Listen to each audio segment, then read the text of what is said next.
अस्सलाम वालेकुम। रेहान आज फिर देर से घर आया था। अम्मी परेशान थी। इसे देखते ही पूछने लगी क्यों देर हुई। इसने थके हुए लहजे में बताया काम ज़्यादा था इसलिए देर हो गई। अम्मी मुतमईन होकर सो गई जबकि इसकी बीवी खाना गर्म करने लगी। बच्चे सो चुके थे। सुबह अम्मी ने नमाज कुरान पाक पढ़ने के बाद बच्चों की तैयारी और नाश्ते में बहू की मदद की और रेहान का पूछने लगी जो अभी तक सोया हुआ था। बहू ने बताया तबीयत ख़राब है, रात दवा लेकर सोया है इसलिए देर से उठेगा। काफ़ी देर बाद रेहान उठा और मोटरसाइकिल लेकर घर से निकल गया। अम्मी को पता चला कि नाश्ते के बगैर गया है तो परेशान हो गई। ताम बहू ने बताया थोड़ी देर के लिए अभी आ जाएगा और बाकी आधे घंटे बाद रेहान वापस आ गया। अम्मी को रेहान में बड़ी तब्दीली नज़र आ रही थी। ये वही रेहान था जो नमाज का बड़ा पाबंद था। वो अब पहले जैसा रेहान ना था। इसके चेहरे की ताजगी मांद पड़ चुकी थी और परेशानी के आसार हर वक्त नजर आने लगे थे। कहाँ तो रेहान बात बात पर कह के लगाया करता था।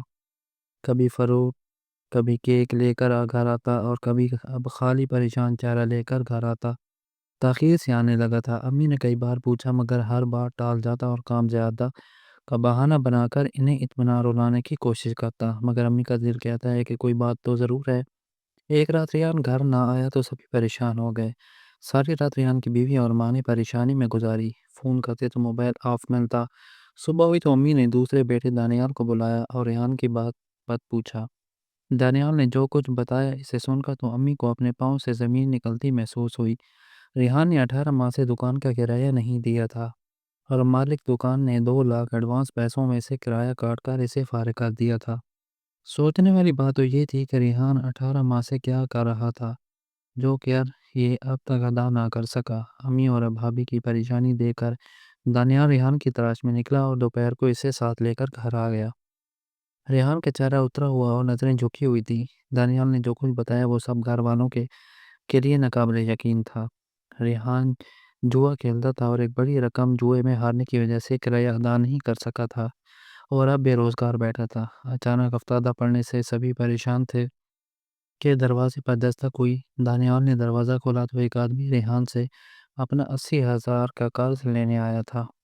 दानियाल ने कहा रेहान घर पर नहीं है। दोबारा आने का कहकर इसे चलता करने की कोशिश की मगर वो जाने को तैयार नहीं था। वो ये रेहान की अब दुकान भी नहीं रही। मालिक ने वापस ले ली है। वो हमारा कर्जा कैसे अदा करेगा। मुझे अपने पैसे चाहिए। अच्छा शाम को आना फिर बात करेंगे। दानियाल ने नरमी से कहा तो वो चला गया वरना तो गली में शोर शराबे का खदशा पैदा होने का इम्कान साफ नजर आ रहा था। अभी थोड़ी सी देर गुजरी होगी कि एक और आदमी ने दस्तक दी। रेहान चारपाई पर परेशान लेटा था। बीवी ने दरवाज़ा खोल कर पूछा तो आने वाले ने कहा रेहान साहब को कह देना सलीम आया था जिसने इन्होंने 50,000 की फ्रिज ली थी। फ़ौरन पैसे दें मुझे अशद ज़रूरत है। जी भाई बता दूंगी कहकर बीवी ने दरवाज़ा बंद कर दिया। अम्मी हैरान और परेशान थी कि रिहान को ये बुरी लत कैसे और कब पड़ी। अच्छा खासा पढ़ा लिखा लड़का था, बीकॉम करके फैक्ट्री में काम कर रहा था कि कारोबार का शौक चुराया और नौकरी छोड़कर मोबाइल की खरीदो फरोख्त की दुकान डाल ली। अब 2 बच्चे थे, बीवी भी थी, घर के अखराजात थे और बेरोजगार कर्जों तले दबा बैठा था। दानियाल ने बताया कई माह से यह सिलसिला जारी था। मैचों पर शर्तें लगाता था। एक दफ़ा रात के वक्त मुझे पता चला जब शब्द हारने पर इसे 1 लाख के इवज़ लोग मरने मारने पर उतर आए थे तो मैंने बदनामी के डर से किसी से उधार लेकर इसे बचाया था और समझाया था कि ये काम ना करे मगर लगता है इसने ये काम नहीं छोड़ा। नतीजा आपके सामने है। ये कोई छोटा बच्चा तो नहीं कि इसे समझाया जाए। ये आखिर बालिग है, मुझसे ज़्यादा पढ़ा लिखा है। बेटा 100 बनाने के चक्करों में इसका ये हाल हुआ है। अब फाके करेगा तो अकल ठिकाने आ जाएगी। अम्मी ने आह भरते हुए कहा। इतने में रेहान के बच्चे स्कूल से आए। अब्बा आज अबू घर पर हैं। नन्ही नीलम पुकारी।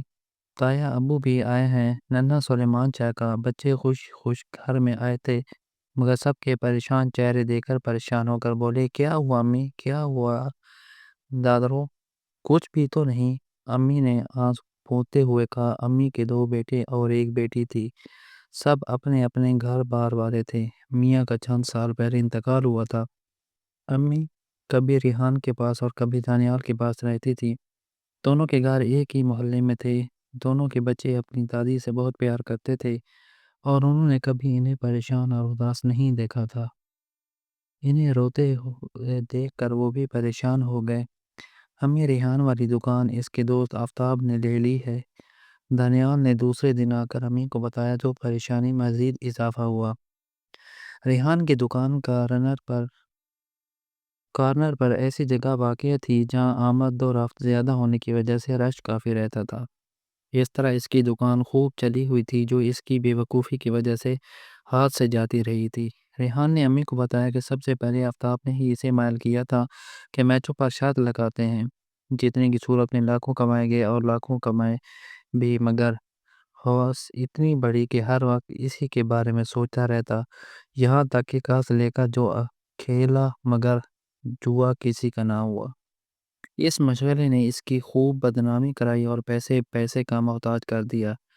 آج جوا کھیلنے کی ترغیب دینے والا اس کی دکان پر جوان تھا اور وہ ایک بے روزگار انسان جس کی سمجھ میں کچھ نہیں آتا کیا کرے۔ امی جو اپنے سب فرائض سے سب کا دوست ہونے کے بعد سکھ چین کی زندگی بسر کرنے کا سوچ رہی تھی، بے حد پریشان تھی۔ ان کی راتوں کو نیند اڑ گئی تھی۔ چھوٹے چھوٹے بچے کیسے کھائیں پیئیں گے، کیسے پڑھیں گے؟ کاش برے کام کرنے سے پہلے انسان اس کے برے نتائج پر بھی غور کیا کرے، مگر آنکھوں پر جب ہوس و ہرس کی چربی چڑھ جاتی ہے تو کوئی رشتہ دکھائی نہیں دیتا۔ بیچاری امی ریحان کے غم میں گھلی جا رہی تھی۔ ریحان نے سبزی کی ریڑھی لگا لی۔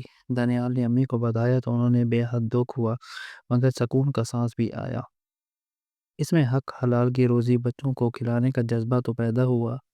ابھی بچے چھوٹے تھے، انہیں معلوم نہیں تھا کہ ان کے باپ نے کیا کیا ہے، ورنہ تو ریحان کی بڑی بڑی گیموں کی دوم پوری مارکیٹ میں تھی، جو اس کے بھائی بہن اور امی کے لیے باعث شرم تھی۔ ان کو اس معاشرے کا سامنا کرنا تھا جو یہ کہتا تھا کہ ان کا بیٹا جواری ہے، ان کا بھائی جواری ہے، مگر معاشرہ یہ نہیں بتاتا کہ اس کو اس حال میں کس نے اور کیسے پہنچایا۔ کوئی بہن یا کوئی بھائی یہ نہیں چاہتا کہ اس کا بھائی حرام اور قابل نفرت کام کرے، مگر معاشرہ کسی کی سزا کسی کو دیتا ہے۔ جرم ایک شخص کرتا ہے مگر سزا پورے خاندان کو تانے تشنوں کی صورت میں بھگتنا پڑتی ہے۔ اس کے بچوں کو بھی یہ سزا مل سکتی ہے۔ کسی ایک بات نے ریحان کو ریڑھی لگانے پر مجبور کیا تھا۔ محنت میں کوئی آر نہیں۔ آج حالات مشکل ہیں تو کل اچھے دن بھی آئیں گے، امی نے سوچا اور نماز پڑھنے کی تیاری کرنے لگی۔ آج انہوں نے اپنے رب کا شکر ادا کرنا تھا جس نے ان کے بیٹے کو جوئے کی دلدل سے نکال باہر کیا تھا اور ہدایت کا راستہ دکھایا تھا۔ اللہ حافظ۔